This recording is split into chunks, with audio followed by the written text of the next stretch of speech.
behind. Check the radio, pit crew is far from slow. The lights no longer yellow. Ready, steady, go. Crank it up. Oh, it's racing. Crank it up. Oh, it's racing. Crank it up. Oh, it's racing. Crank it up. Oh, it's racing.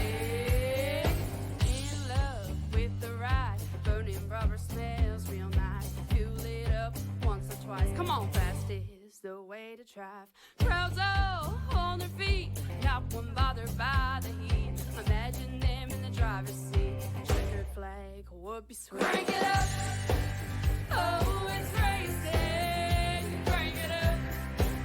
Oh, it's racing. Crank it up.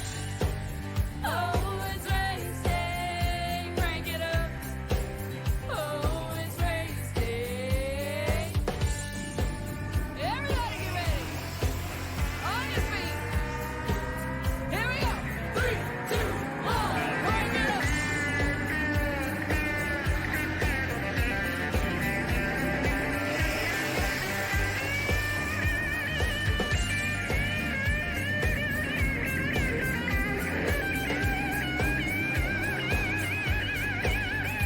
Crank it up. Oh, it's racing. Crank it up. Oh, it's racing. Crank it up. Oh, it's racing. Crank it up. Oh, it's racing. Crank it up. Oh, it's racing. Crank it up. Well, hello again, everyone, and welcome back here to PTM Racing TV, live here today. We are at Atlanta Motor Speedway, and this showcase of our showing here on PTM Racing TV will bring out the Fast and Fun Champion Power Equipment Cup Series and a little throwback weekend. It's time to have a little fun here at Old Atlanta and see some blasts from the past here on our show. I am the Crusader Christian Shriver, not along with anybody here tonight. Unfortunately, our good friend Sparky is still a little bit busy with work. Hopefully everything gets kind of taken care of down there for you, bud, but we certainly do miss you. As we get ready down here for the show here tonight, though, let's take a look at our starting lineup. We'll ball them on the pole. And then number 4, James Marauder Harris, is your number 1 qualifier. His outside will be the Mullen Man, Robert Lawrence, net 34. Row 2, it's going to be Brad Patton in the 10 is at in the 40s in the Craig Zaney from Jancic at the 40, and then his outside will be Brad Patton in the 10. And then row number 3 is going to be Garth Steyer in the 88. His outside is 35, Tyler Meeks. Row 4, Matthew Johnson in the 44 is outside. It's the 82, Brock Whitehead. Row 5, 53, Chris Wilcox is outside. That'll be the 77, Brian Lorenzo. Row 6 sees Dalton Collins, and the 95 is outside. The 98, returning back to the show, Grant Infinger. Row 7 sees Triple Trey can't play Whitehead, and the 33 is outside. Nathan Meyer in that 24. Row 8, Randall Fox for piloting the number 3 is outside. Kyle Holden in the 12. Row number 9, Sheldon Pearson in the number 8 is outside. Kevin Couture, the 91. Row 10 sees Caleb Forsythe in the 76 is outside. Eli the Wild Childs in the 9. Row 11, Steve Clegg in the 22 is outside. Sean the Bounty Hunter Bounty in the 19. Row 12 sees John the Diamondback Diamond, that 39 is outside. That will be the number 48. That is George Young. Row number 13 is going to be Charles Whitehead in the 51's outside. The Man Beast, Willie Man Jr. in the 29. Row number 14, Stephen Gibson, the 21 is outside. Austin Hable, the 42. Row number 15, John the Attacker Konlas Matachaka in the 56 is outside. Jason Taylor in the 15. And your final starter in row 16, it's Rick Sargent in the 27 is outside. Richard Fornchell piloting the number 90. And race fans, we're down here to hit them up and take this one up a couple of notches. Keep notice of our camera angles and keep notice of these drivers as we get ready to pilot them on down and into position for the race run tonight. It's time to go racing here at PTM Racing TV.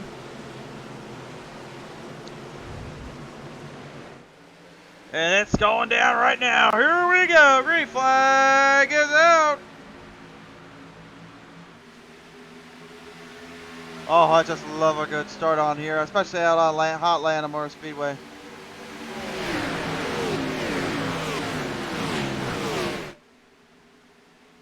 You don't even really need to talk sometimes. Just let the drivers come out and do the rest. I mean, just take a listen.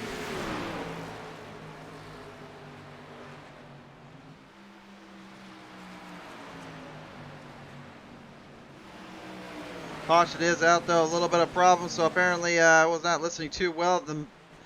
My producer was really yelling in my ear like, hey, wait a minute, you might want to stop listening to the cars and start listening on the track. We got a problem down here. It looks like Richard Fornshell and Jason Taylor are involved in this one here. Fornshell piloting a little Dale Jarrett number UPS machine in that 90 scheme.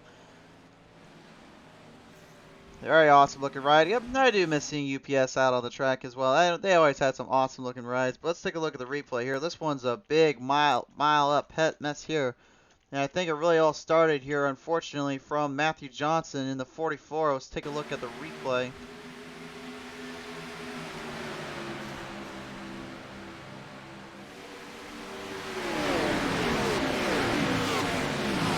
Okay, right out here, caught a corner number 2 there, and a big hit there, unfortunately, on the 44. Not sure where that transpired from. Looks like that might have involved the Interstate Batteries machine there. You can see, looks like that was Caleb Forsythe getting a piece of that there. Looks like Brock Whitehead was the one that initiated that, unfortunately. Let's take another look at it. Looks like he got it right in the middle. You can see that car getting a little bit loose. He tried to evade and avoid trouble, but instead he ends up smack dab right there in Matthew Johnson. Grant Enfinger even takes a big hit in the 98, unfortunately. Gets tangled up with him, and every driver trying to avoid trying to get out of there. George Young getting collapsed in, unfortunately. A major hit and wreck to start this one off. And that will bring our drivers to a dead heat, dead stop. We're going to go to a caution. And it gives us time to go ahead and let you have a little listen in on our drivers and have a listen in to these guys and how they're doing here tonight. We'll start it up with the one of Marauder, James Harris. As of course, we're going to start with anybody here tonight. We're going to start with a guy that's still making fun of Janzik down there. How you doing tonight, buddy? All right, man. You always seem to pull me in when I'm mid-sentence with my team. Well, I mean, I was going to bring you and Janzik in just so you two can kind of bicker and batter here a little bit. That's this one. I don't care. Go ahead. So, well, nevertheless, here, Harris, obviously, you're trying to make and break here tonight. Obviously, you had a great qualifying start and qualifying lap here. What was it like on the track here, building up so much speed to do the run you're going to go for here tonight? Slicker and chit. Atlanta's. Is that legal to say on the show? I said chit, C-H-I-T. I think the track tip's right around 120, so yeah, it's a little slick. That's our first pole of the season. We got a killer setup tonight. We're really good on the long run, so hopefully we don't lose too many spots in the first 10 laps, trying to manage our tires. But, we're locked into the playoffs, so we're going ball to the wall, true Marauder style tonight. Well, I guess I shouldn't expect anything less out of the Marauder when he comes to town. Thanks for your time, buddy. All right, man, thanks. Man, James Marauder Harris coming on board here tonight. Going to give himself a little bit something to think about. I was going to bring Janzik in too, but I think we're going to be a little late to the draw there. So, just for a record, if you see Harris lose this one, you can blame it on me because that is the old broadcaster curse. I have now possessed it on him. That's okay. I think eventually we'll probably get Janzik in there. So, I'm seeing a Coors Light number 40 on that one here, design-wise. Anyway, I'm drawing a blank here. I can't say Kurt Busch. I know it's not Kurt Busch. Y'all might have to help me in the track here tonight. I'm gonna keep going through these here tonight and trying to make sure what car I'm seeing here. But it's gonna be easier said than done for me to remember every single one out here. But here we go, on to the restart zone. We're back on our way. Sterling Marlin, that's the name I was thinking about. Sterling Marlin, Ford Cup Series driver. That's a little representation of what Janzik is driving here tonight. Now that 34 back there, I know that one from actually my youth. I know who that belongs to because that belongs to Jeff Gordon in that 1224 machine. He's driving the Nicorette style tow pont. I believe that one was ran back at Talladega too when it involved in a major wreck. Actually, a very disturbing little hit that he took there. I remember watching it on television too. That was a really scary incident there. He got himself engulfed in the inside wall, but still pretty cool though to see that design's coming out here tonight. A little sloppy, little loosey-goosey there, corner off. Man, that middle section is getting a lot of these guys loose off of turn 2. It's really struggling to keep them in play and keep them online. Really, definitely going to be something we're going to have to keep an eye out for as we progress through. If I am not mistaken, I'm pretty sure that's another UPS style number on that 8 machine of Sheldon Pearson. So I got to give him credit at least for coming up with something pretty original with the scheme, but kind of keeping it modernized and all that. I like it. It looks good. Down the track straightaway here. Look out for Brad Patton here. That number 10. He piles it up with a big run off here. And I'm gonna draw a huge blank here. Obviously, in the monster truck world, I know that design looks like the Lucas. That was one of those designs that the Lucas Oil Equalizer used to drive, or even the stabilizer, if you will, kind of the design of that back with that checkerboard background. But I know that is a race car design as well, so I'm drawing a blank here, folks. I'm sorry, but I am drawing blanks here on Throwback Weeks as usual. Somebody made a joke at me the other day. It said you'd be better off have a whole drinking game for every time I make a mistake on whose car is which. And to that, I don't disagree with you. You probably would have a good time with that. So go nuts if you feel. Trouble down there for Rick Sargent here. Had to go into the inside wall there and then the outside wall. Got down on the bottom lane. Drivers trying to evade and avoid trouble. They'll try to move the chains up here. You can see Grant Infinger hurting here to PTM Race TV in quite some time. It's good to see It's good to see the driver there of the now GMS Truck Series crew that he'll be piloting in next season. They're always bringing the Champion Power equipment with him all the way to the end, and good to see him back out here though. No problem down there for Greg Zanny Janzik. He actually goes into the in-care service there for a minute because he decided to open up his own lawn care service. I'm not really sure where that transpired from, but kind of happened all so quickly. We do have a camera angle on it though. Let's take a look at the PTM replay. Looks like he made a bit of a bobble there and had to fight it out there with the Mullen Man. But look at this 3 wide slope for the race lead. Janzik, that's not a usual mistake you see from a Zanny fan like him. Look at him just look that thing right off the ground. It goes bouncing off like a trampoline there. And he kept that thing on all 4 wheels. Impressive. Good driving on his end to keep that car out of trouble and in place. But that was a very big mistake though. Unfortunately, he was not able to recover from right out of the gate. So we'll see if he's able to pull this one back a little bit. Jess Ruckerberg coming on board tonight saying, good luck Eli, we love you. Oh, believe me, I'll bring him in later. Mama Beast, Eli the Beast, Eli the Man is on the post here tonight. She's joining him saying, hey everyone, let race. And running on course her son, the Man Beast. Mama Beast, it's always a pleasure to have you on board, sweetie. Speaking on board here, take a look out for the Mullen Man, Robert Lawrence. This guy, he has been lights out as of late when it comes to putting it back out on the track and put it back into the fight. Put it in the top 10 quite a bit, been up there with the leaders so a little bit more often than not, and he's doing a great job challenging up, if it wasn't kind of obvious enough, that Jimmy Johnson inspired GMG number 4 of James the Marauder Harris. That paint scheme and design really reminiscent of the entire days of about 8 to 10 years ago, but unfortunately we're going to have to kind of slow this one back down again. The 98 of Grant Infinger crashed down in turn number 1, and he's already used an instant repair, so this might be even more trouble for him and his crew. Let's take a look at the PTM replay and find out what happened here. And I have to clarify something real quick. It wasn't turn 1, it was actually turn 3, so let's take a look at what happened here. Looks like he got caught off yet again here. He actually evades trouble there, but he cannot evade Charles Whitehead. Oh boy. That's a hard break there for the 98. You just hate seeing that happen, especially in that circumstance, in that spot. But there's just not much you can do in the way of getting out of the way of that room area. And it looked like it might have been Austin Hable this time. Could have been Brett Rock Whitehead from the corner. We'll see here on the PTM replay once more. Oh, that's definitely Austin Hable here. Yep.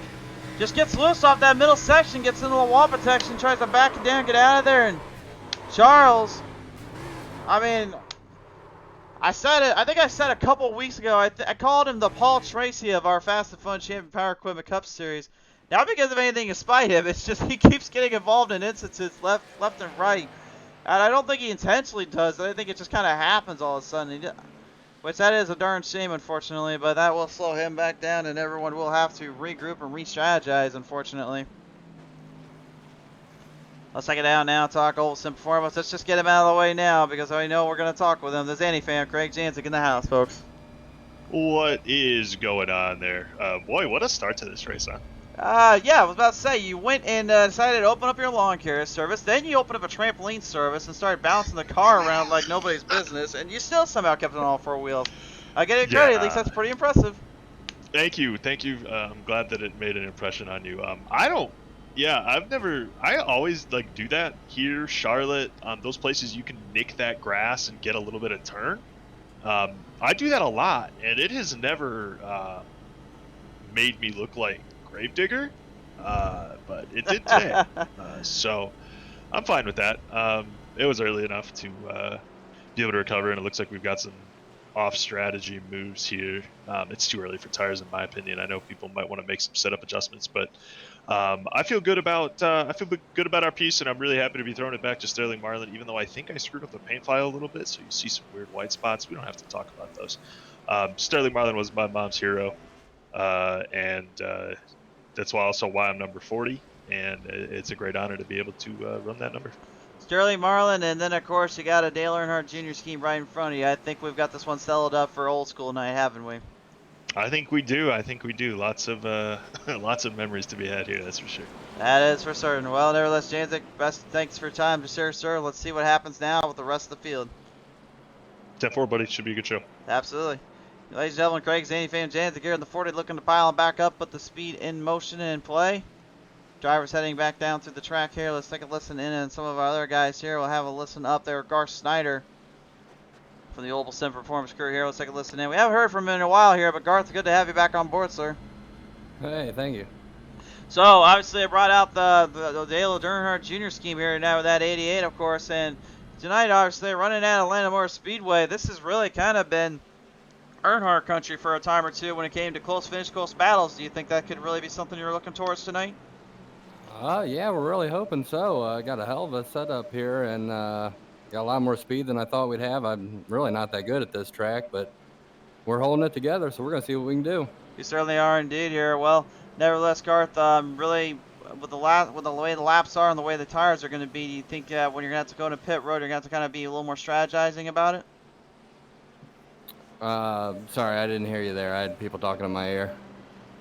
I was going to say, like, when you get down to the later half, when you got to get to the tires and the fuel line, how long do you think it'll be before that comes to play?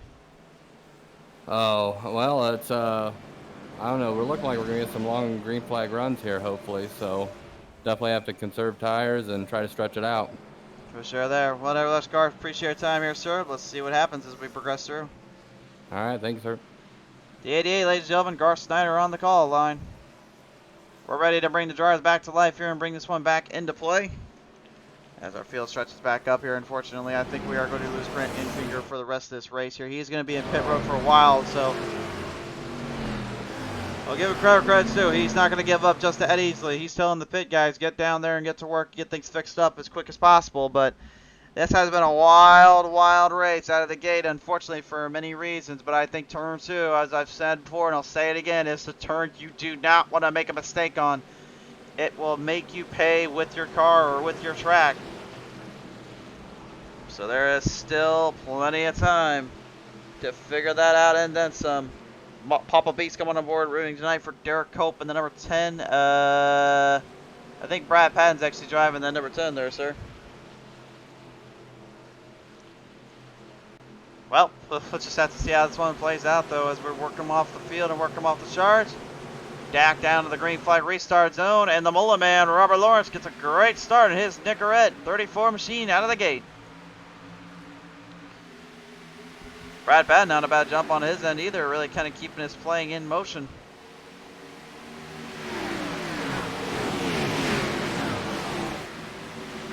Charging off to the field, down into the corners. Everyone remains clean through 2. You can see Brock Whitehead there in the interstate batteries, bringing it back to a lot of old paint schemes out there. That scheme has been around for quite some time. Most recently been with the Kyle Busch in his car as he brought out on the track. It's always awesome to see that design, see that look. It's just such an amazing piece of equipment. It's such an amazing piece of artwork. If you ask me, I've always loved seeing that look. Steven Gibson here in the 21, bringing out his Rusty Motorsports machine back out of the track. Not old school, but hey, it still works and it still runs, so who cares after that, right? Moving up through the chains here right now. Looks like Dalton Collins Actually going to be piloting the 83 of Cale Gale's crowd here, although he's driving the 95, so I don't know how that works out on this end. I presume we're just going to keep calling him the 95, but I think this is the very first time we've ever seen Dalton on PTM Race TV, so I bet whoa, it's good to have him on board, but unfortunately we're still having more troubles down here. Major implications here off of turn 2. As you see that Kramer version number 22 roll tide machine of Steve Clay coming off of turn 2. Major wreck there, unfortunately, and another caution must fly. Man, we just can't catch a break with these wrecks on turn number 2. I'm telling you, folks, that's why when you come out on this track and you got such a big group and such a big pack, you just have to watch yourself when you're coming around some of these corners and coming around some of these turns, because this track will not play into your advantage. It will make you pay for even trying to outdo yourself. And it looks like I might see Brockhead once again getting involved in something. James Ronnie Harris gets involved in the wreck, so I guess now that means he's going to be coming after me for that one. Well, I think I'm going to have to bring him in if he's in the back of the pack now, because apparently that works out perfectly when he's in the back. And bring him in. One more look at it. We did have a camera angle down there. Let's take a look at this here. Looks like Harris tried to oh, that's what happened. Okay, you can't tell me that was a broadcaster curse for that one. He tried to shoot his own gap. He shot through the gap there, saw an opening, but unfortunately that gap closed off and could not get it to clear out enough. Tough break there for him and his crew. We'll see if he's able to bring that thing back into play and back into attack mode. But a big wreck there from the Marauder James Harris. Man, just heavy racing and hard racing all the way through on the spot and on the go. It's certainly going to be a testament to what these drivers can bring to the table. But now we're going to bring in right now the number 21 here of Steven Gibson. Steven, how you doing tonight, buddy? Good. How you doing, man? Doing all right, sir. So tonight, obviously not quite throwing in the throwback weekend, but it's still prowling off that old Rusty Motorsports number 21 ride, and so far it seems to be holding out pretty good considering the struggles and advantages everyone else seems to be having out here. Caught up in that first caution. That was very unfortunate. But, you know, we managed to regain some track position with some good strategy calls.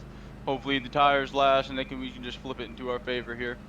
For sure there. Now I got to ask you, as you got some teammates up ahead there with, of course, longtime helpful member there in Kyle Holden as well as some other folks. What's it going to take to really kind of get the team to rally up the troops and put this one into victory lane tonight?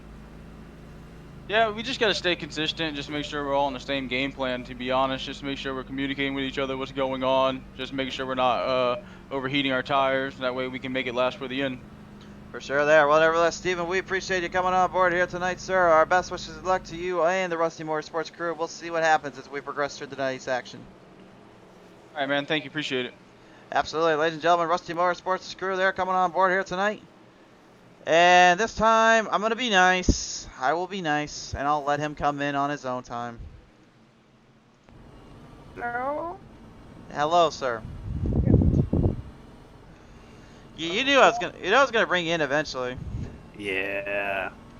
How you like this throwback paint? Well, what a throwback. I mean, I didn't realize you wanted to go the all-star racing style. You might as well have made the thing that said Cone Lives Matter moving on it. Then I would have said that's a true throwback. Yeah. I was gonna put Fruit Loops on there, but I didn't have time, so yeah. Throwback to last week. Throwback for last week. I really don't have a comment to that one. No, neither. I hope this race gets better, man. It's getting kind of boring. You're pacing around there. Yeah, you guys are getting so hard in the corners there. I mean, you guys just getting a little too aggressive out of the starts, or you just not wanting to really lay back and let the car do its own work? At last one, I think people with fresh tires did not have the patience or courtesy for the people with the old tires, is what I heard. I didn't see it because I'm in the back, because I got, you know, someone took me 3 wide on lap 8 and put us in the wall. But impatience, driving too hard. Yep. You know, they act like it's 5 to go. Fair enough there. Well, nevertheless, you're I almost just hit this guy talking to you. You be the one that's really got a Dale Earnhardt scheme on that one? Yeah, I'd have been bad, wouldn't it? I'd have Yeah, made a lot of people mad if I well, I mean, you would have, the but 3 out. yeah, you would have made them even more mad if you had a 24 on the side of it. No, man, people crash 24 all day long. It's No, fine. I'm saying you had a 24 on your car. Oh, if I had one, oh yeah, that would be bad. There was a Gordon fan. Respected the man. Wasn't a fan.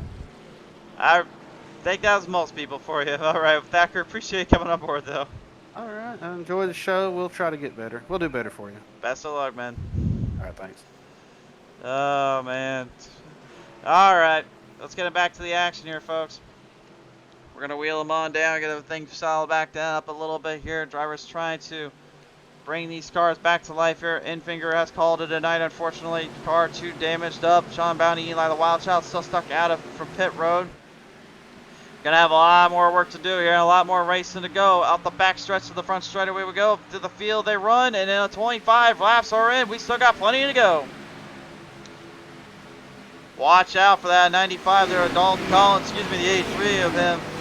He's driving the 95 sim stamp, but he's driving the 83 with Gale's scheme on there. Representing his friend and his teammate there, trying to make something work here. Look out for the Mirage James Harris, though. He's already battling it back. Eli the Wild Child is back out on the track here with his Richard Petty scheme. And, you know, you want a true throwback scheme, guys. How about this? 1992, the very, very last race Richard Petty ever ran with his famous 43 scheme, and actually with his car and himself on the track. It was right here in Atlanta Motor Speedway during the original oval configuration before they transferred into the tri-oval design, or the quad oval, some like to call it. So how about that for a little history piece there? Unfortunately, though, that his car kind of looks up without saying that Petty's did when he raced out here. When it was all said and done, he had gotten damaged earlier on due to some unfortunate circumstances. Actually had the car caught on fire at one point. You know what? I think that whole race is up on YouTube. Actually, you can go watch that back from the NASCAR days. And also, William, man, I have read your comment section. That was for Derek Cope, and said number 10 was that a Daytona scheme. That's what you're talking about. Thanks for the heads up there, sir. And speaking of the heads up, I don't think Dalton Collins was giving me a heads up that he was this fast on a track. Where the heck did this guy come from? He has literally found the hard charger, hard momentum, hard speeds. I don't even know where the heck he found it. All I know is he must have opened up his racing Bible to Excel Chronicles verse 8 of 10. I know Crusader doesn't know me, but trust in the power of speed, and I'll make sure he knows all too well who I am when this race is over with today. I don't even know what to say. That's impressive. And speaking of impressive here, look out for the 3 wide slip coming off of turn number 4. Here comes Ryan Alonso, the 77. He pushes the Oceanside Cabinets machine right up ahead, but just like what we saw earlier, when Janzik tried to perform it, he got way too tight and stiff off the corner. This time, not the same ordeal. Lorenzo perfectly bouncing around the turns there, and a little trouble there for Garth Snyder coming off of turn 2. The same turn we've seen these drivers struggle with all day long, keeping getting themselves into a mess and troublesome area, but he managed to save it and get out of the way of drivers, so everyone now fielding back in, trying to battle it out. It's a hard charge, hard race, hard run, high risk, high reward kind of scenario here tonight. And just like what Thacker said earlier, some of these guys definitely seem to be driving like there's only about 5 laps in left to go, and I can certainly concur, but again, as a driver, when you're trying to move the chains and you're trying to move through this field, sometimes you just gotta start doing up as much as you can, get it filled in. Dusty Barwell coming on board, rooting on for the listen for it carefully, Dusty. The only mullet fans, DuPont number 34. Yes, you heard me right. I gave you your nickname. You let it have it. Well, he was up there with the race lead for a little while, had a pretty good start, but now he's going to lose a lot of that ground and clearance here. Here comes the 3 of Randall Falks. And boy, that 3 in Atlanta Motor Speedway, ain't that a scheme that we know all too well. Obviously, Earnhardt had some incredible finishes and some incredible battles here on this same very track. Who could forget the likes of his battles with Dale Jarrett, and as well as his battles with Jeff Gordon on this circuit in this race. And a matter of fact, that same scheme, that same look and design, the only difference is it was a different number, was actually ran by Kevin Harvick against Jeff Gordon to a photo finish off of turn 4, literally the base of a wheel at that. Really, it was all boiled down to a fender or two when it came to the finish line. It was a wild day and a wild moment, to say the least, but it really was kind of a an uplifting spirit, if you will, for all of NASCAR during that time. Obviously, we don't need to get into the gist of it, but you can probably guess what I'm talking about. Here's a 24, Nathan Meyer. Deja vu. Apparently, the 24 getting past and swung around here the same way we saw earlier. And I think the Mullen man's even saying, like, hey, man, that 24 is supposed to be on this game, not this one. I don't think Meyer cares too much. He'll keep the Oregon Ducks 24 machine in the fight in the zone. Battle of the Fords. As you got Janzik up ahead and his teammate, and then you got the Mullen man of the Chevrolet right beside him here. In the outhouse, looking up towards the White House here. 20 spots up goes Jason Taylor, the hard charger of the night, with the 29 of the Man Beast, William Mann Jr., making his way through the reins and through the track onto the inside zone. Mike's pass there, coming off of turn number 3 down to turn number 4. The Man Beast will now secure the 10th spot as he has to fight it out with Brad Patton looking for 9th. And I'm going to guess, William Papa Beast, that was what you meant by that 10 machine. That's a Cartoon Network scheme right there. Now, if I had to pick winning schemes right there, I'm not going to lie. I am a sucker for Tom and Jerry, and I absolutely love that Cartoon Network days. So, I'm not going to lie, Man Beast would get my vote as probably the winner of this one because of that scheme alone. So, I'm sorry to anyone out there that likes any other schemes, but that one right there is like my favorite scheme without a single doubt. I'm sorry, but that's how it is.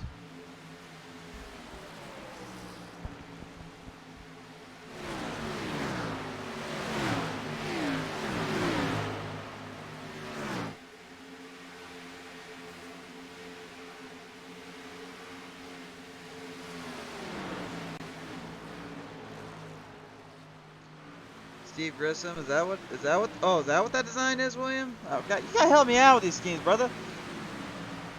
Okay, so Steve Grissom that was the scheme that we saw the Man Beast in. I've already marked down that Garth Snyder had his. I know Sheldon Pearson's driving Dale Jarrett's UPS style 8. And that wasn't kind of obvious enough what Ford Shell was driving. Trey Whitehead still sticking with his Buffalo Springs machine, and then John Thackeray, you heard him earlier on, saying that his throwback week would be the same scheme he ran last week. He's like, that's a throwback to last week, I guess, if you want to call it that. Carrillo, number 35, Tyler Meeks. Okay, I've seen that style car before, but off the top of my head, I cannot put a finger on that one. I know I've seen George Young's scheme plenty of times, and I still, for the life of me, can never remember that scheme. I know that's like a late 80s, I know it's like a mid 80s, maybe really, really early 80s style that Young is driving. Really, the only reason I can tell is because, again, you got that very kind of Coca-Cola style color to it, and that look really just pops out with the design as well, kind of on the top corner half there. And Tyler Meeks tonight, yeah, he was doing extremely well last night at Watkins Glen on the old pace service before we've actually now remodeled it. Believe me, I can't wait to go out and try it sometime here this week. But unfortunately tonight for Meeks on the oval space of Atlanta, this is not looking too good for him and his crew. Dalton Collins filling in for Cale Gale here tonight, and he is just muscling and hammering this field down. Brian Lorenzo in the 77 trying to get back up there with him, and Lorenzo this season has had nothing but bad luck, or just has not found his speed and control he had in the Truck Series just a couple of seasons ago. He told me earlier he's been trying to get that back and trying to build up some of that momentum on for his crew and his team. He said it earlier today, if I'm going to do it, I need to do it here and start again, because I'm getting closer and closer to having to fight it out with the best drivers. Playoffs are now starting out this week through next week. And I think one guy knows all too well what the playoffs kind of represent for him. Here comes the Man Beast. Bubba Beast would be proud as this sees his son right now leaning through the corners, running through the charge here. The Mullet Man, though, will now try to back him off. The only Mullet Man fans, number 34 DuPont machine, trying to hang on, trying to put the other Chevrolet Cartoon Network style base of the Man Beast, William Mann Jr. to shame and keep him away from passing him off.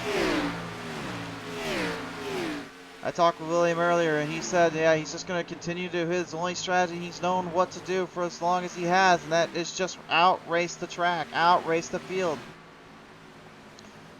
He certainly has done that and then some here, to say the least, as we go on board here with the number 4, James Marauder Harris.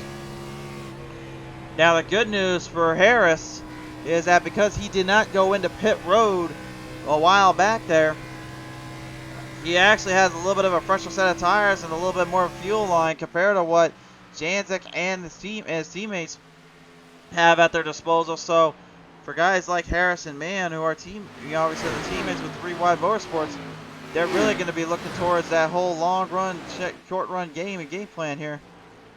Definitely going to be a bit of a testament challenge here for as they pull them off through the field.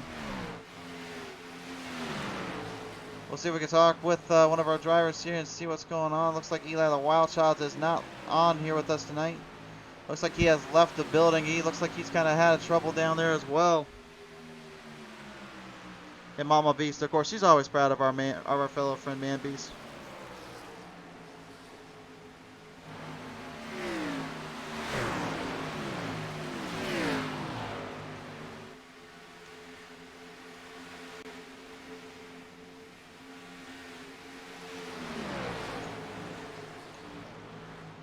Jason Taylor had a good charge there for a little while here, keeping his Remington number 15 machine in play and in the fight. Right behind him, though, here comes the number 12, Kyle Holden. In the mellow yellow, number 12 design here. Oh, I love seeing that scheme out here. Seen that one all too well and seen that one way often more than not. That scheme being driven and manned by many drivers over the years. Guys like Cole Trickle, Kyle Busch, Kyle Petty, just to name a few. They have all ran that scheme at some point. They all have run it down at one point or another.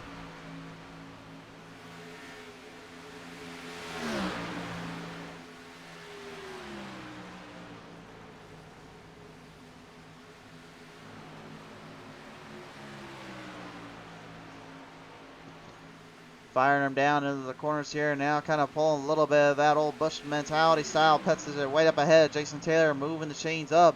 And right behind him, actually, Caleb Forsythe and Brock Whitehead now even doing a little something themselves.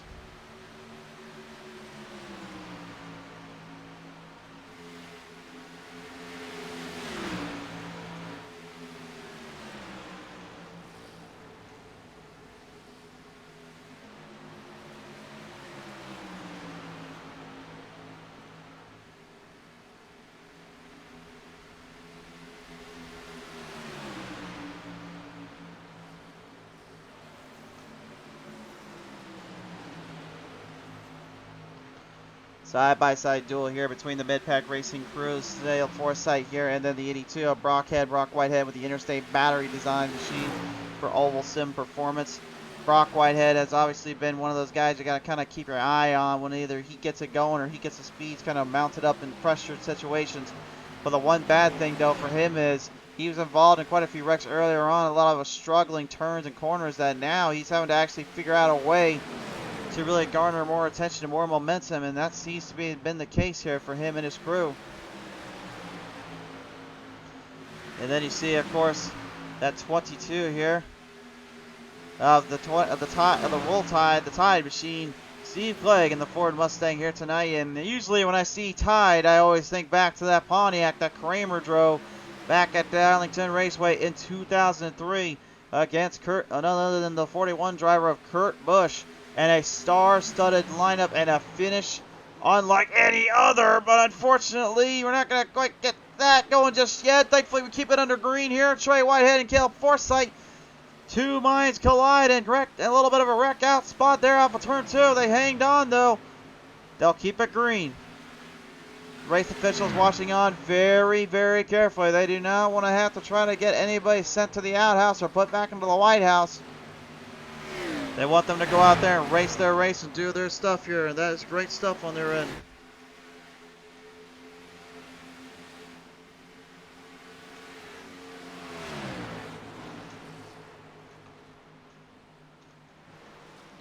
Tracy Holden coming on board here tonight now. She's rooting on for Kyle Holden here tonight.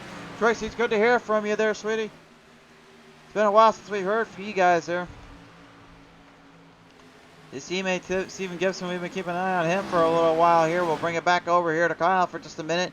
He's moving it up in 12th, but now he's going to have to deal with Steve Clegg in the 22. And yeah, I got to be honest with you, folks. Clegg's been pretty smart here. He's been actually hitting it pretty good on the corners and pretty strong on the runs.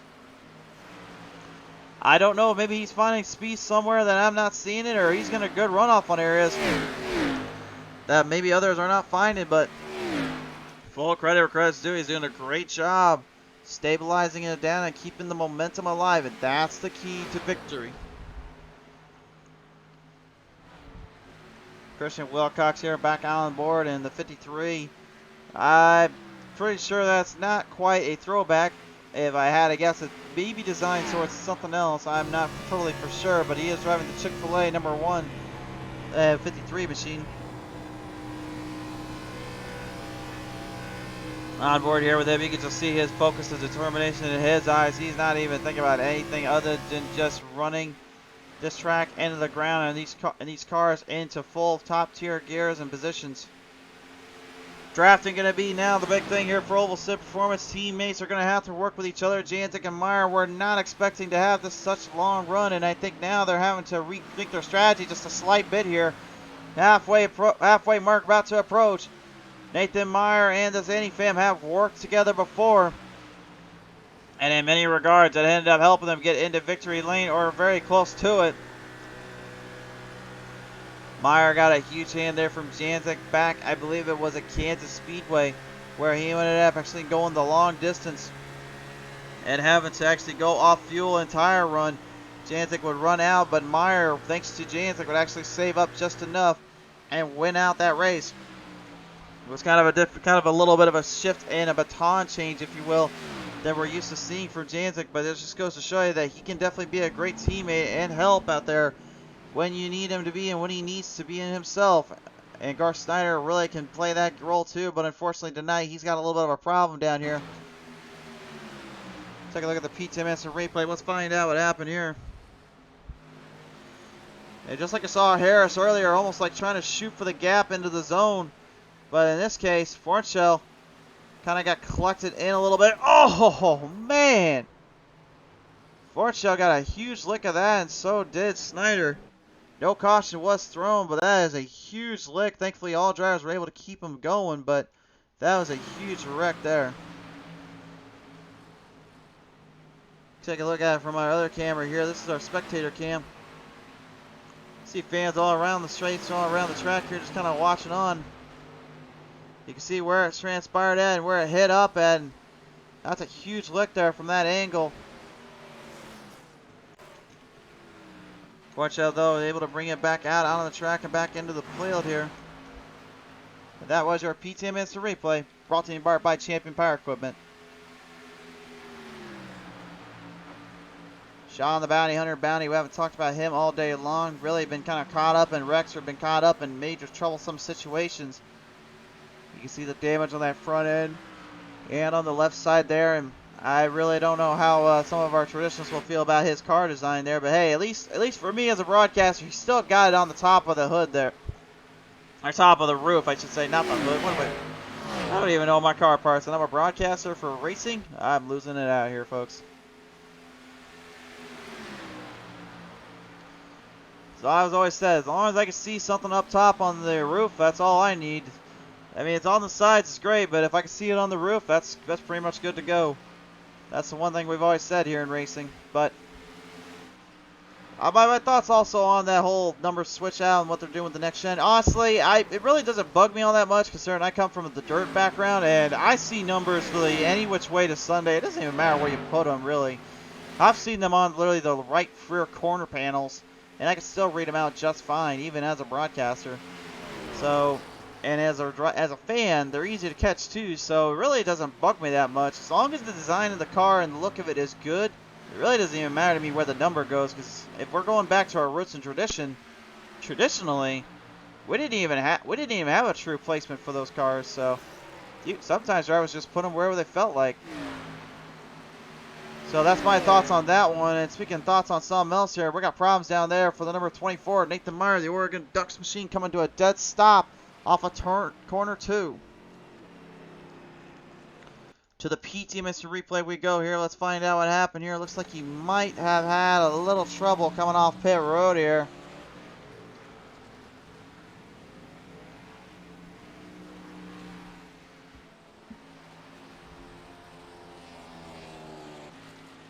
Looks like he brought the car to life, and, well, hey, I'll give him credit. I'll give him style points for taking out the cone. At least I don't think Thacker could ever have thought to do that. Spun it right around, though, and the caution kind of brewed out. Everyone was trying to slow down, back off, and they knew they were a little bit in trouble there, but that will kind of help start up the positions once more and really kind of change the pace and the landscape here. But for Dalton Collins, this is major help and a little bit of disregard as well, because now he's going to have to try to hold back Ryan Alonso here. Let's have a listen in with our drivers and have a talk or two with them. It's time to head back there to 3Y Motorsports and bring in our fellow friend, the Man Beast, Swayman Jr. Let's go, man. Oh, pretty good, bud. So as you head into pit road here, obviously a long stint in green flag run, but it looked like the speed was back up to normal pace here. Yeah, it started off a little too loose. I had to tighten it up in the pits, and then we started making a good pace, giving some noise. You certainly did indeed. Now I gotta ask you, as you start to make up a little bit more noise, a little more a little more ground here, how hard do you think it'll be to kind of take down some of these guys throughout the race? I don't think so. It seemed like a lot of these guys had a slower setup, unless they were really just trying to pace it for some reason. But I feel pretty confident what we got, what we've been working on. We need a lot of big green flag run. We can really make some people fall off and see what we can do. We're already still in the playoffs, so tonight's just kind of fun for me and trying to take some more guys down a peg. For sure there. Well, nevertheless, we appreciate you coming on board here tonight. Congratulations on getting on that playoffs. And I will say, if I'm going to give a throwback scheme winner of the night, I'm going to give that honor to you, because everyone knows me. I love me some Cartoon Network, and that old Tom and Jerry in the front is just icing on the cake. Did it for you then. All right, you did it for me. You didn't even know it. Thanks, Man Beast. All right, appreciate it. Oh, man. Yeah, have a little fun with him here tonight, that's for sure. Let's take it down now. We haven't talked with anyone from our team Dump and Run, so let's bring him in here. Let's talk with the 22, Steve Clegg, on board here now. And Steve, I gotta admit, bud, you had some serious speed, some major maple mocks that you was throwing at some of these guys through some of these corners. Where did the change kind of come from all of a sudden? I had some pressure tires. That helped out, but I just got really lucky. I was about ready to pit when that caution came out. So I backed it off and got back on the track. So I actually got luck tonight. For sure there. Now, obviously, I know that tie scheme been ran by many, but I've obviously said earlier on that was kind of more of the Kramer. That was kind of always reminds me of Kramer when he drove the Pontiac at Darlington Raceway in 2003. What's it like knowing that you're kind of throwing back to the days where basically there was a real different time and a lot more manufacturers out on the track? Yeah, it's cool. This is it is Ricky Craven's. So I live in Maine. He's from Maine, so it all worked out. For sure there. Well, nevertheless, obviously, kind of supporting your homeland, your home team, and home crew. So why not? Yeah, have at it here, Steve. We appreciate you coming on board, sir. All right. Thank you. The 22, ladies and gentlemen, there, Ricky Craven's machine there. Steve Clegg piloting it here tonight. A little bit of love back home for his mainland, boys. I'll leave Marauder James Harris alone because right now we're going to a pit. We're going to go to a quick commercial break. Race fans, when we come back, there is more action. There is a race to finish. Past halfway, somebody is walking away with the W. For tonight's race, ladies and gentlemen, it's presented in part by our good friends over at Champion Power Equipment. When you guys need the right power tools and power generators for the right job, there's only one trusted brand and name out there that we only know and love, and that is Champion Power Equipment. With all their hard work and hard designs and manufactured at a premium cost and quality design, Champion Power Equipment really brings out the best and the piece of equipment you need to get your day and job going throughout the events and throughout the show. So be sure to check out their power generators and on their website at championpowerequipment.com. Check out their local listings on Facebook, Twitter, and Instagram. A big thank you to Champion Power Equipment for this series and this season tonight. And race fans, now we're going to get one filed back up into position, double filing him in. James Harris will be your race starter here. He's going to start on the outside line. Looks like he wants to go for the outside row. Try to hold back Dalton Collins' run here. But, I mean, what we saw earlier with Dalton, that's going to be kind of hard to figure out which one's faster than the other, because Harris had a march through the field of the back end. So did Dalton to an extent, but he was only back about 10 spots. Is the same going to be the same case here for either of these drivers? We're about to find out as they wheel them down through to the green flag restart zone, and we are back underway. Man, Dalton just found another gear. There is something huge run on the inside zone. Passes Harris like he was standing still. Now Harris, he may be trying to back down a little bit right now and kind of take it a little easier on himself, knowing he doesn't have to run off as hard into those corners. But that doesn't mean he's evading trouble, or he's going to be able to stay out of trouble all too well. He's going to have a little bit of work to do. Now, I'm going to say real quick, I'm going to take a wild guess, and I can tell you where Charles Whitehead's car comes from. That's a Plymouth Asylum on that machine. Obviously without the big wing and everything to it, but the Plymouths were something that really, in the Daytona Dodge Chargers, those were really brought on and brought in stake back in the, I believe it was right around was it the 70s there? I know their first race they ever had was back at the first Talladega race. And now I'm drawing a huge blank on these tonight, man. I cannot for the life of me remember every single little detail. 1969, yes. So they were in the 70s. Very start of the 70s is when those cars came out onto those plate tracks, came out on the big tracks, and they just completely dominated and just took everything to a whole nother level when it came to speed and control. The aerodynamics of those cars were completely bad, fast, and tough to tame. And it's good to see that even on the old school days, they still represent them well and bring out the best of them.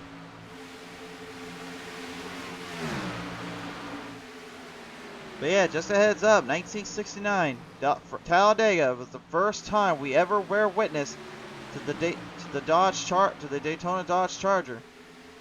And you're probably wondering, oh, wait a minute, wasn't that the days when they were running stock cars and all that? You know, like actual stock cars?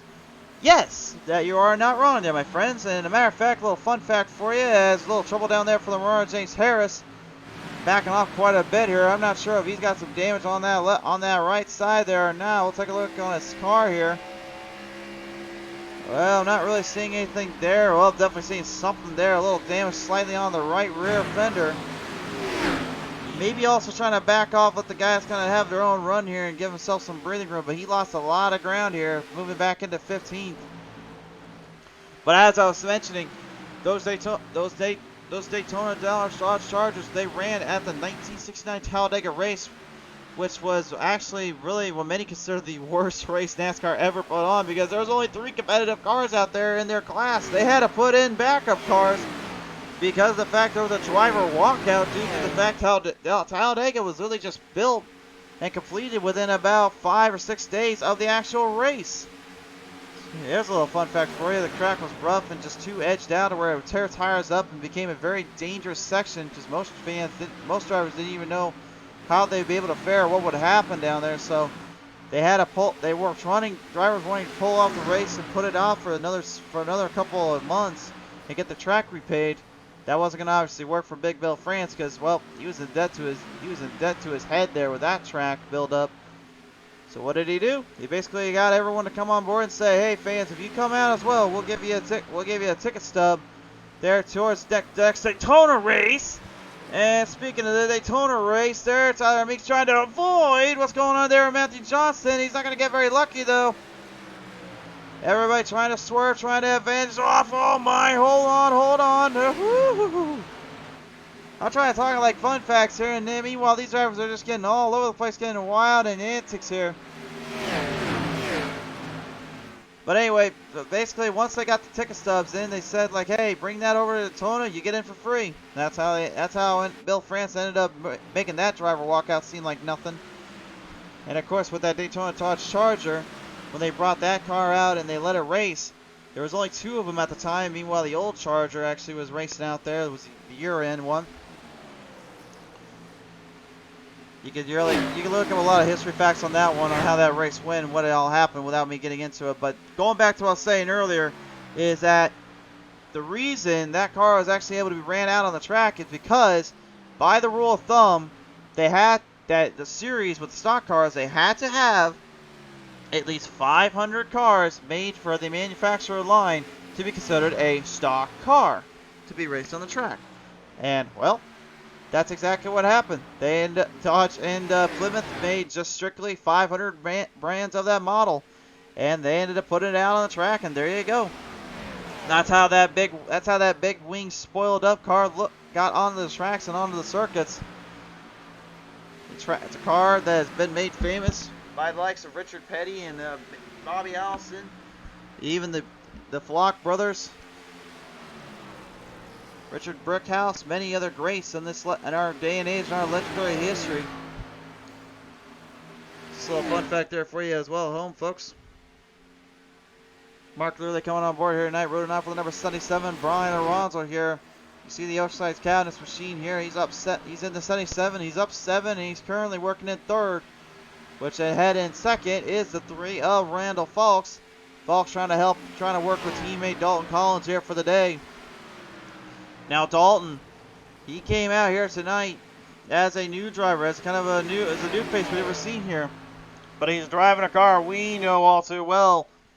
And I think if Cale Gale's watching this somewhere around here, he knows that he's watching himself a battle and a half for his team. Moving the chains in and running this thing into the ground right now.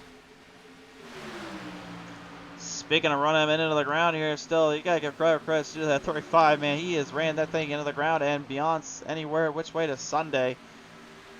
He's damaged up bad. He's almost crashed out. He spun out a few times.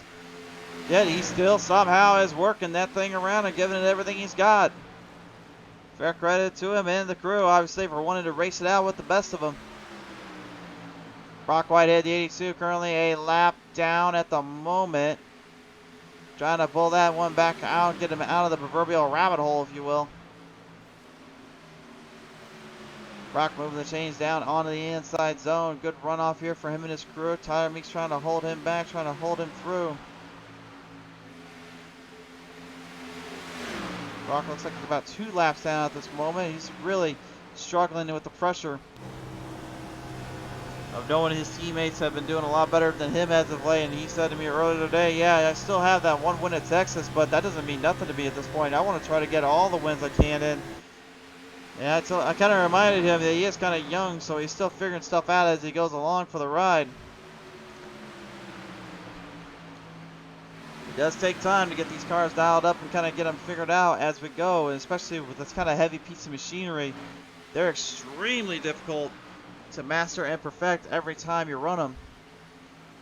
But one thing we do know for sure is that those next gen cup cars, they are pretty much going to be the future in our starting lineup in February when we get to the Clash there at the Coliseum. Going to be interesting to see what happens there with those things and what happens with that kind of a race and a track. If I had to guess, though, considering we're on a quarter mile, I would probably guess we're going to see a few fenders hurt and a few drivers kind of have their feelings hurt a little bit on the track as well. Let's be honest with ourselves. If we've learned anything from any of the quarter miles or anything that's less than a quarter mile, is that you're going to put fenders and bumpers together and it's going to be an all-out mad show. But that's what makes it so much fun. Just let the madhouse go out and race. Let them do their thing. Christian Wilcox, actually, and we'll see, talk about maddening right now, man. This guy, I know I keep mentioning it, but it's just right at this moment, he's really dialed up a car and he's dialed up some trucks. Last night, he actually did a great job in the truck series at Watkins Glen, and he's been doing a stellar job here on the tracks here at Atlanta Motor Speedway. This is not exactly a track that you can exactly just kind of push through and really maintain as easily as you see here. He's been hanging in there, and same with actually our hard charger of the night, the man beast, William Mann Jr. Now, this is what I would talk about all day long. He's the guy that I was saying this season was really the biggest disappointment because he really has not lived up to his reputation or his speed and control. But now, it seems like all of a sudden that has completely changed. He's literally just brought it up to the entire field. He's been running it back through and back down. and hammering down more to this race. He's in the top 10. He's currently in 6th, and he's right by Kevin Kersher. With Kevin Kersher, man, he's been holding him back for a little bit, but it's not exactly staying away from it.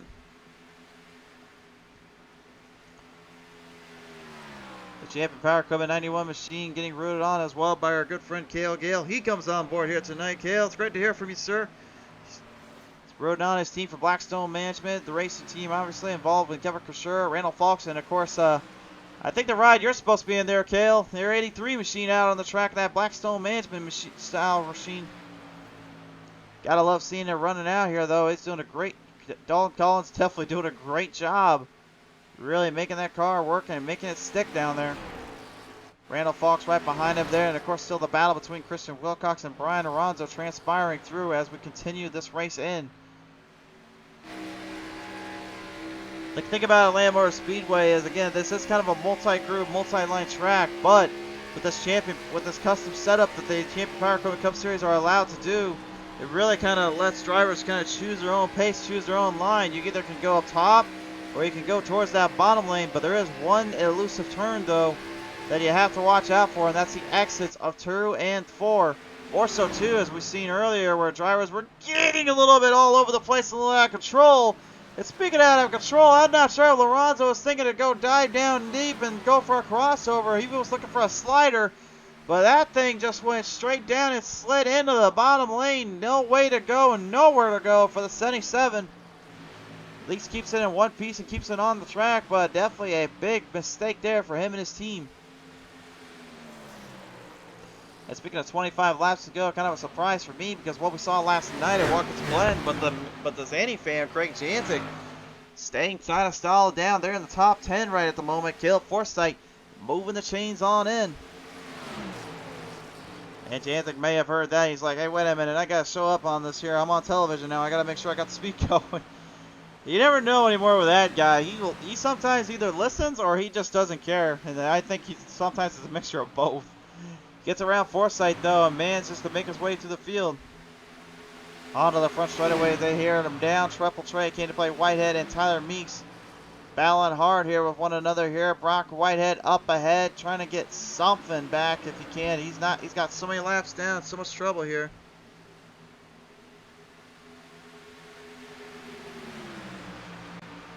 Little word in as well from Kaylee saying, yes, sir, we are waiting on the birth of our son tonight. Oh, Kale, man, that's awesome, brother.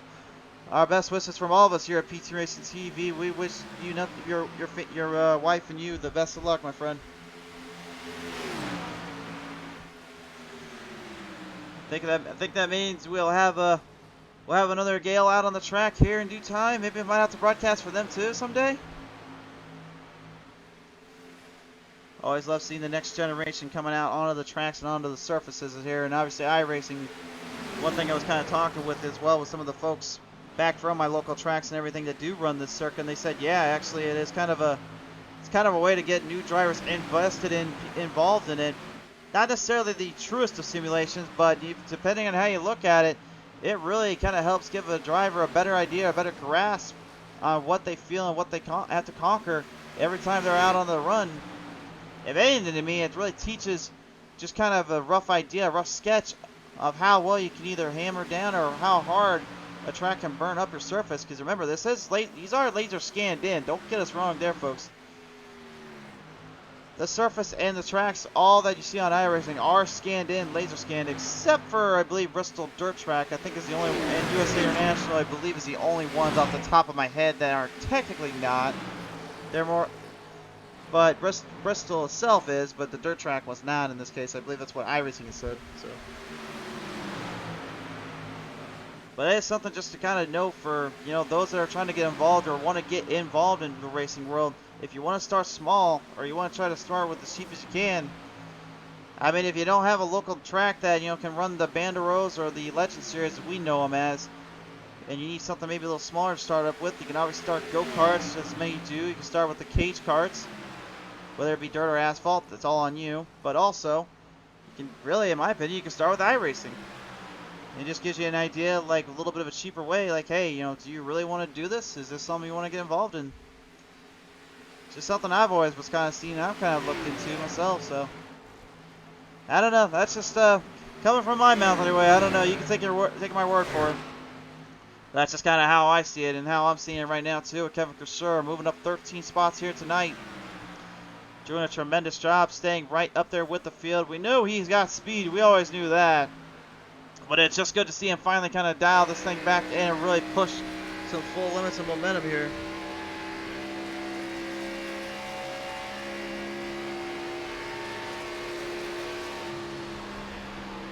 Down onto the front straightaway they go. Kevin Cresseur still trying to get some speed. Whoa. Hold on a minute. We got a problem down here. Trey Whitehead coming to a dead stop here. On the back straightaway, watch out, don't bring it up though, yeah man. Woo-hoo. Oh, that's one thing that scares me every time I see a car doing that is just don't get back in the gas until you make sure you're stable. And this being a late caution, this is really going to set the tone and really mess up a lot of things for these drivers. Let's take a look at the PTM Instant replay. Right there, the number 34, Whitehead, just got it loose off turn 2 yet again. Oh, man, smack dab on that wall. And you feel every ounce of that in that wheel and as well as that rig if you got those butt kickers kicking in. That impact, that angle, man, it's not a feeling you want to deal with. And it hurts so bad when you hit right on that corner. And unfortunately for Trey, he's going to have to kind of suffer through this one a little bit. That's a tough break there for him and his crew. Started sim racing when I was 9 years old, and it came to a very long way since '94. It's close as a real thing, and cost per lap is worth it for any kind of enthusiast. Really, it really is, Gail, man. I've only been on this sim for literally over a year, and even though I broadcast more than I race sometimes, I can't tell you how much I absolutely love being on this stuff and being in with the series. No matter whether it's a short track, it's a long track, or if it's a series I've never ran before, there's so many unique things and unique stuff that I'm just learning every time putting some laps out on the track with a car or a series. It's just so much fun.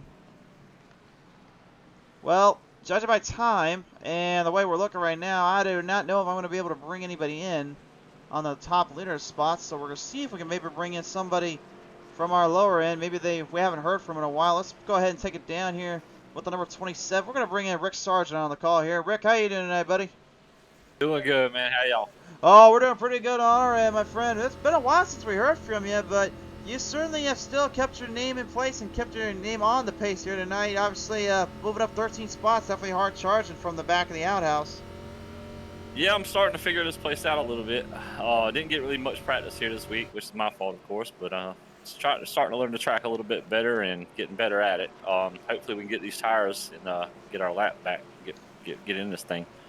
For sure there, and obviously with the amount of laps you have left at stake here, if you were to get your lap back, how well do you think this thing can hold up to get up into that top 10 bracket, maybe even further if you have the chance?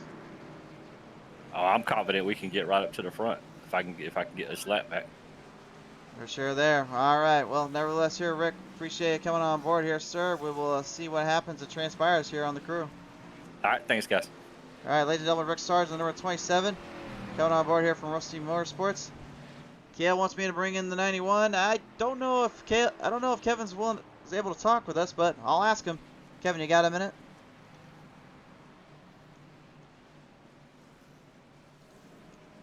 Kevin, you got a sec here, sir?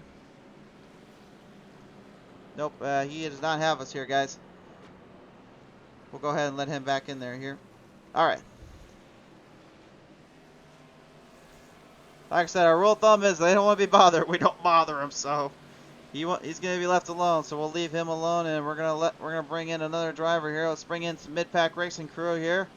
And I spy with my little eye a paint scheme I've seen all too long here on this show. So George, how you doing, sir?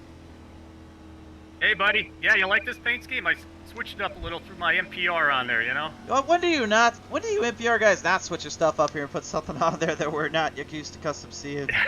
Oh, it's beautiful. Who doesn't want to see it?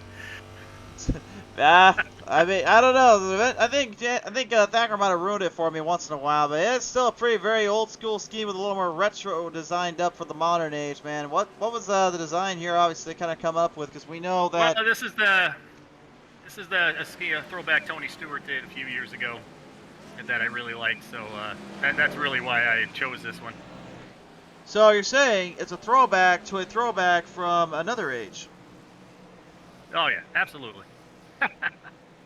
Somebody give me the Richter scale and confusion there. I might need a little hand here on that one.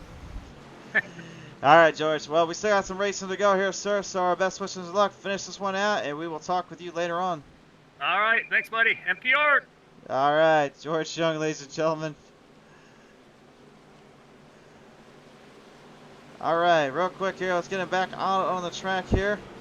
Let's go ahead and listen. I think we got a little special guest coming on board here with us real quick. Kale, you got our copy, sir? Yeah, I got you. Hey, Kale, how you doing, buddy? Good. I'm watching the end of the race here with you. All right, why not? Have a little commentary here, a little help from our friend Kale Gale, ladies and gentlemen. Kale, great to hear from you once more. And we've seen your car and your teammates really battling up front all day long. I know you got some inside scoop there. Was it really been long-term strategy tonight for that setup they built up?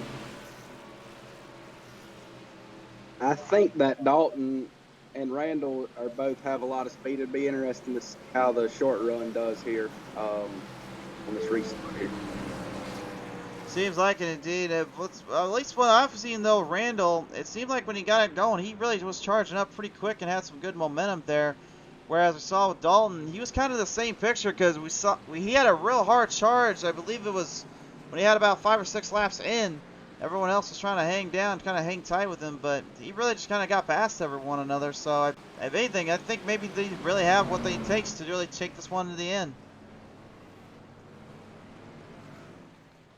Going to be somewhat of a short run here at Atlanta, but 12 laps is still quite a bit of abuse on tires. So, obviously, Randall and Dalton are both very experienced sim racers. I'm really proud of Kevin from the BSM camp tonight. So we'll see here. There's a lot of competition here. The 53 car's been really strong as well. The 77 all night. So really, really strong. Them guys have had some great runs. So it'll be interesting coming down here to the end. Yeah, Wilcox team, like we said before, has just been kind of dialing it up and figuring it out ever since his victory back at Daytona there in the Truck Series, and really it's transferred all over the place with his cars and the Truck Series. So on this restart, looks like we'll get them all double filed up and back into the action zone. It's time to green flag back out here on PTM Racing TV. We've only got 12 laps to go. It's pretty much just going to be a shootout between anyone, and anyone's up for grabs. We'll dial them up off a corner. 1 down, turn 2, 3 wide. Smooth here right out of the gate. Dalton Collins making the move on the outside. Moves in the position. Wilcox going to be in the meat of the sandwich as LaRonda tries to get away.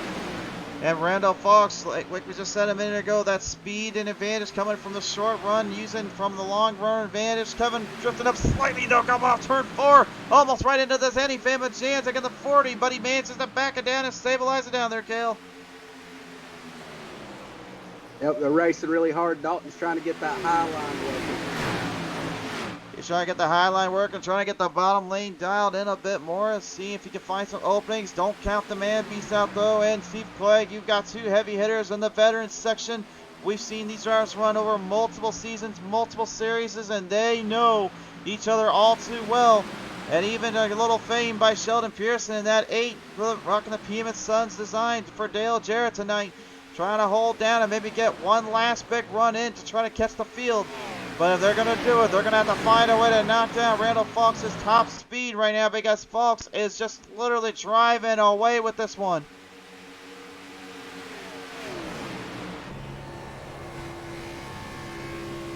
Yeah. What's interesting about the Gen 6 is on this racetrack they only have 550 horsepower. So you have differences in the setups. A lot of guys will run what you call a trimmed out setup, give them more of a short run speed, and then guys will have more of downforce built in at a place like here that's really abrasive, where it'll be a little bit better on the long run.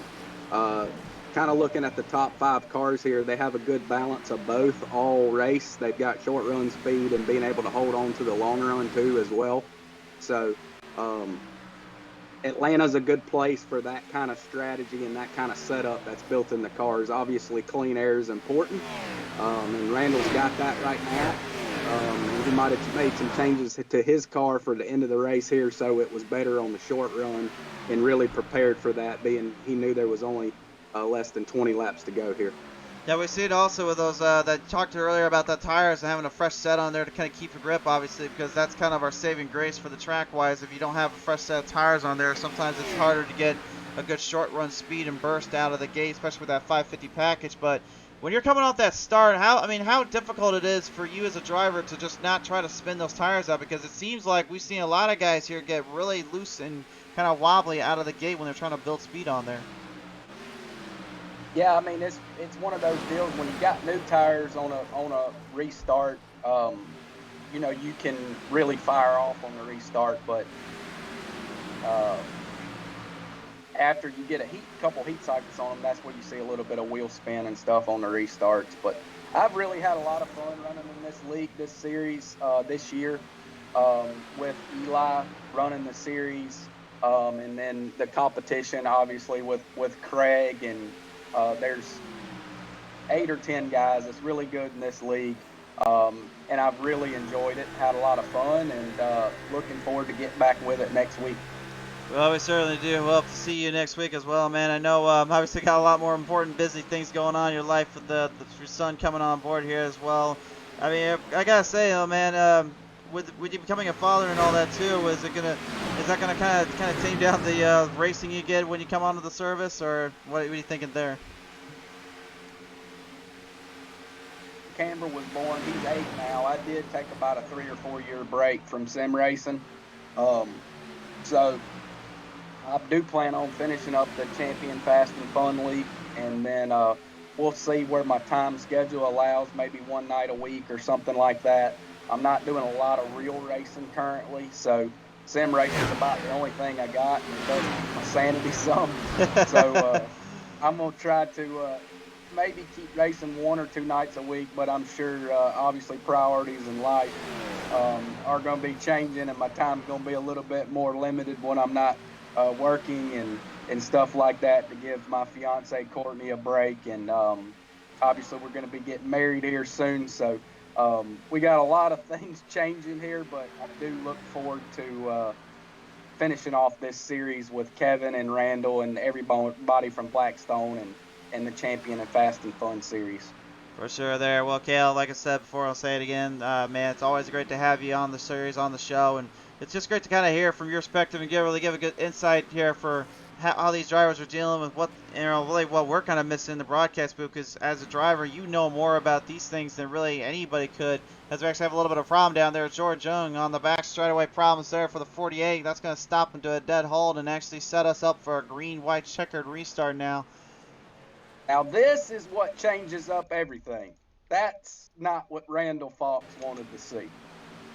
No, it certainly is not. That's one of those issues. That's one of those glaring issues you have to just kind of worry about whenever you come out on the track. And here's what happened on the PTM replay.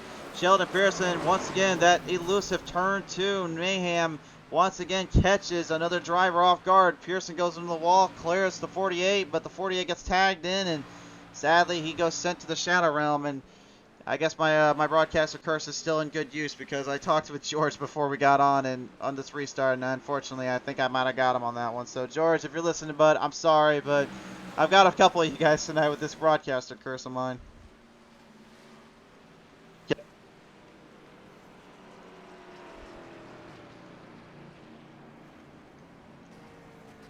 To be honest, okay, I think the reason why maybe Kevin wasn't talking with us as well, I think, was because he knew the broadcaster curse is a real thing. He didn't want it to be cast upon him when he was in his spot he was in earlier, probably.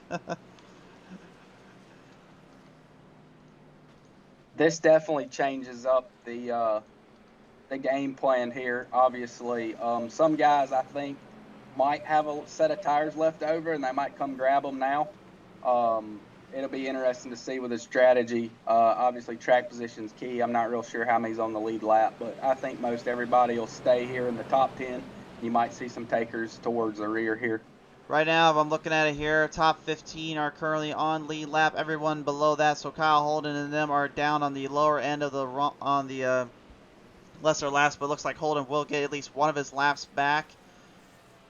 It looks like here the Marar, James Harris, and Robert Lawrence, Steve Clegg, and then will be on that lead lap, and we know they've definitely got a great burst of speed there. Man Beast, Billy Man Jr. also looks like he'll kind of bring it down, kind of get the tires to cool off a little bit so he doesn't hurt tires up too much. And I got to ask you this too. Well, I guess, and take the cone out with it because apparently he's learned from John Thacker too much here. But I got to ask this real quick, Cale. When you're going down into the lower end of the track here and you're trying to keep the tires a little more cool, is it better to have the tires more cooled off than warmed up when you're getting on these restarts, or would you rather just kind of keep the tires warmed up by kind of swinging it right and left a little bit? Really know how much going left to right actually helps keep heating the tires. Here I would want my tires as cool as possible here on this restart. So I wouldn't do any kind of swerving and stuff because obviously they just seen a lot of heat and they were running them really hard. I will say this much, Dalton Collins is about as hard of a sim racer that races, and Randall Fox is about one of the most calculated sim racers that you'll run across. There's no team orders right here. So these guys right here, they're going to race for it. This is fixing to be an all-out brawl between 1 and 2 coming down. And the 77 and 53 and my buddy Kevin Kershaw in the 91, he's sitting pretty here. So he could jump in the catbird seat because these boys right here is fixing to give it all out. This is Atlanta, and they got about 10 laps on their tires, maybe a little less than that, green flag laps. They got a little bit of wear on them, and we're fixing to see a fight to the finish right here. Just let the boys let it loose and just see which one gives out the most here, and that certainly is the way of the driver mentality, and we love to see that here on PTM Racing TV, and I think we're going to get what you said there in just a minute here, Cale. But if you had to choose one over the other here, we pick one, which one do you think in this case has the best advantage? Because we saw how much Folks had got a good runoff and a good distance here, but we saw Dalton, he was kind of hanging back there a little bit, but then had a kind of little bit of a last bit of a burst of speed coming up. Do you think maybe Dalton was saving up just enough in case maybe that caution was going to come out? Well, it's interesting to say. It's hard to call right here. I feel like, if the draft plays a key, I feel like if Dalton gets a good start here, Randall's probably going to get the better start. But Dalton will have draft down the back straightaway. So it'll be interesting to see the move that Dalton makes down the back straightaway or getting into turn 1, taking the white. That's really his best chance because Randall's probably going to get the better jump here on the bottom line. And like I said, I feel like if Dalton times his run just right, he will have a shot at Randall because of the draft. Probably getting into 1 or getting into turn 3. And if he can time his run just right, they probably will end up side by side. Race fans, we'll leave this one up to you as well. Who do you think you got in the comment section down below? Which one is it? Do you think it's Fox? Do you think Collins? Or do you think maybe one of the guys behind him, Lorenzo, Wilcox, Kershaw, Man Beast, Man Jr., or even Zantic and Forsyth? They're still in this as well. It's anybody's guess, anybody's game here. We are going to bring this one in. One of our 2 green-white checkers is about to be attempted off of corner number 4. Fox looking for the start. Collins catches him right out of the gate. Green flag back on out. Time to finish this one up at Atlanta. It's a good start there for Fox. Gets the inside line there, Cale. He'll have to try to hammer down there because Collins is right on his outside. They'll have to get past that elusive turn 2. And it's a side-by-side drag race down the back straightaway. Collins with the advantage. Just a split second here for the middle part here. Dalton got a great start there. He really did. He got a really good start. Got a great start, great runoff, into the white flag they go. 1 lap remains, and it's gonna be, well, as you said, no team orders here. Just let them go at it. Side by side, 2 drivers, just mano a mano. We may see a finish we've seen here before. A little bit of a different number 2. Doesn't matter. We're gonna have ourselves a drag race to the end. Collins trying to get him on the outside. Fox having to dig in just a little bit deeper on the bottom. Can't get loose off this final corner here. They'll run him off down out of turn 4. Collins with a great corner, but Fox building up a little bit of speed to the finish line.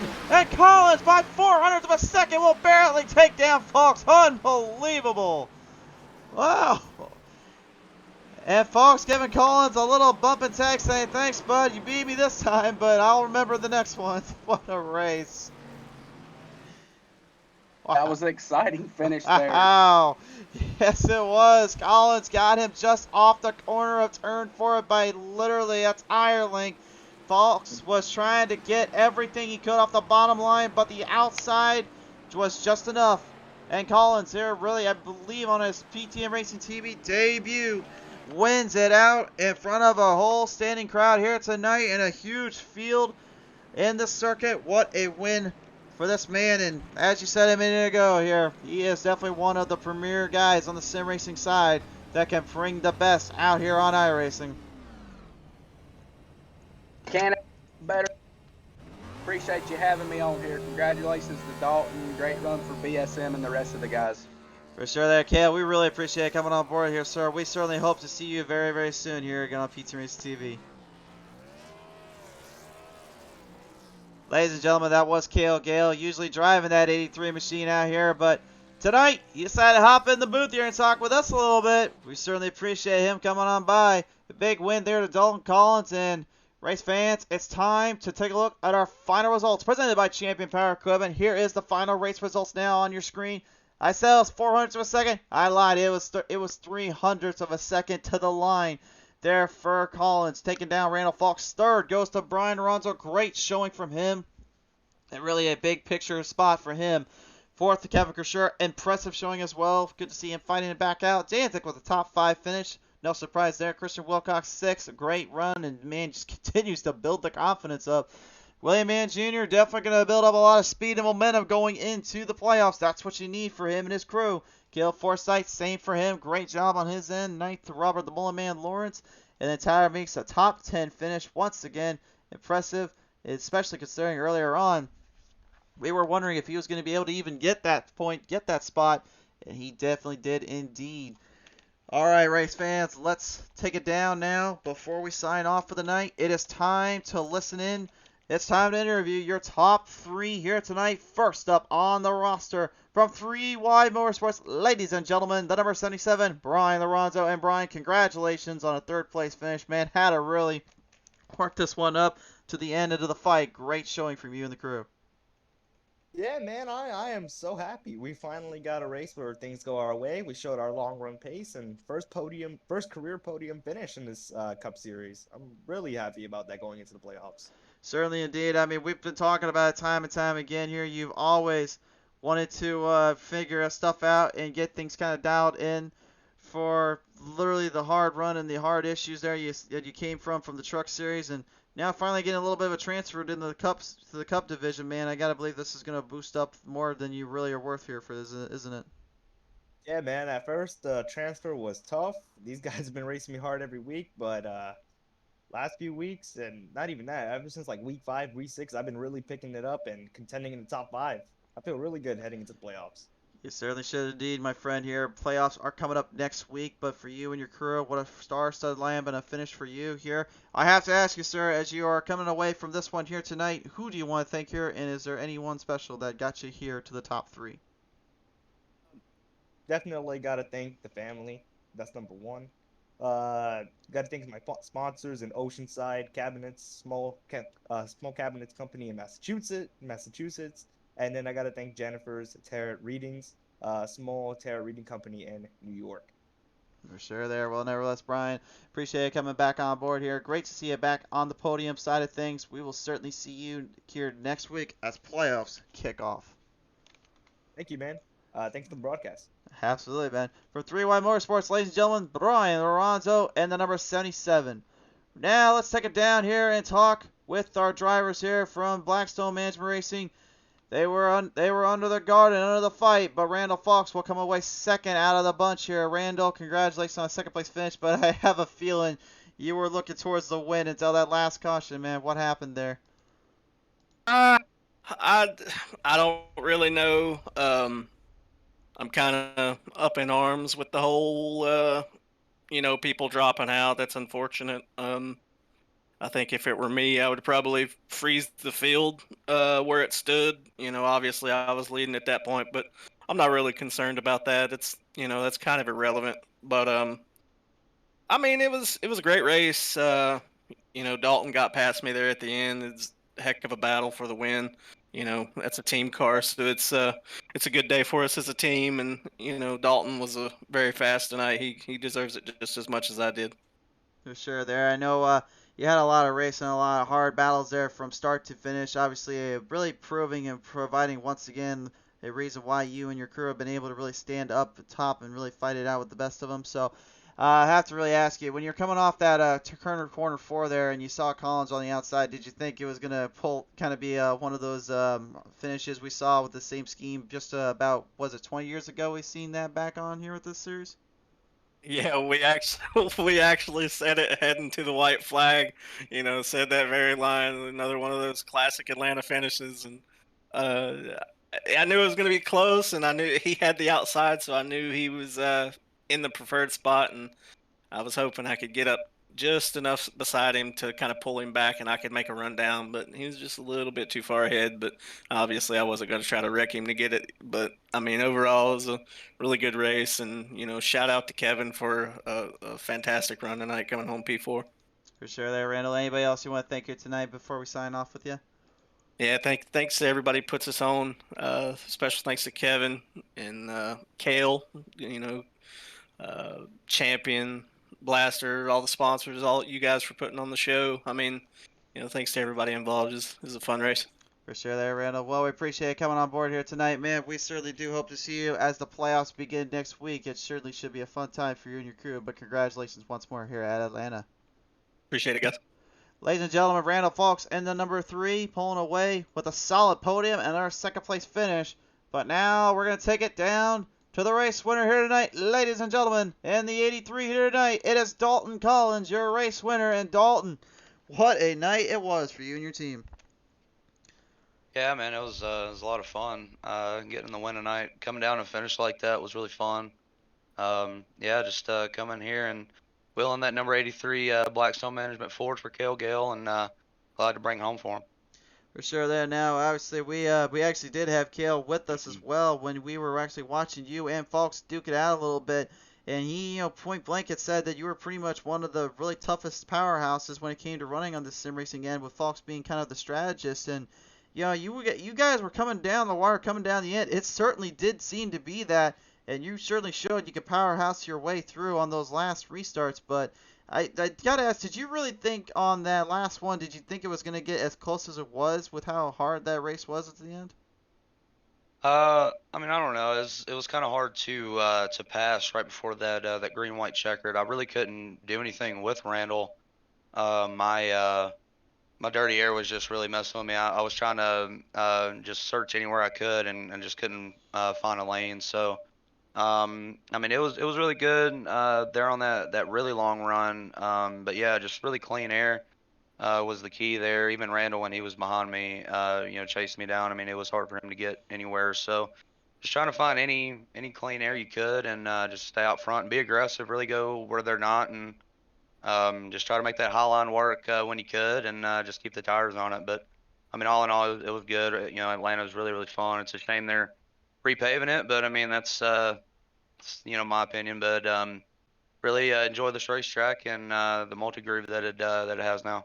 For sure there. Well, nevertheless, Dalton, as we sign off here tonight with you and your crew, is there anybody else you want to thank here tonight for this win? Yeah, Cale Gale for one. He gave me a call earlier, and him and Randall both let me know I was driving this thing for him, which is really cool. I mean, Cale, I grew up watching that guy, so big thanks to him, Kevin for putting this on, Champion Power Equipment, everybody at Legacy Sports, Curb Records, AC, Avalanche, Blackstone Management, everybody that puts this on. So yeah, big shout out to Grant Enfinger too. I know he didn't have really that great of a night, but he's part of our deal. Cale, everybody, really fun to come out here and get another checker flag. For sure there. Well, we certainly hope to see you as well as others in due time and in the future, but we appreciate you coming on board here tonight, Dalton. Congratulations on this race win. Very well deserved here, sir. Yeah, thank you, man. Really appreciate it. Absolutely. Ladies and gentlemen, your race winner here for the Blackstone Management Racing Team, Dalton Collins, coming away with the W. And race fans, that signs off our show here tonight, but a big thank you again to Champion Power Equipment for their support. Thanks again to Cale Gale for just coming on board, having a little fun with us in the broadcast booth here. It was great to hear from him and hear from an experienced driver on a vet, obviously not just from the sim world, but also in the real world. So we're proud to. We're thankful for his help there, as well as his knowledge that he has passed on to us. We'll certainly try to take all that and what we can remember here for these kind of tracks and these races. And from all of us here at PTM Race TV, we cannot thank you enough for tuning into these shows and in this action. You just never know what's going to happen and what's going to transpire, so that's why you got to tune in with us. We will see you guys next time when the green flag flies here at PTM Race TV. But from all of us here for now, please stay safe, be good to yourselves. God bless you all. I love you all, and I will see you very, very soon.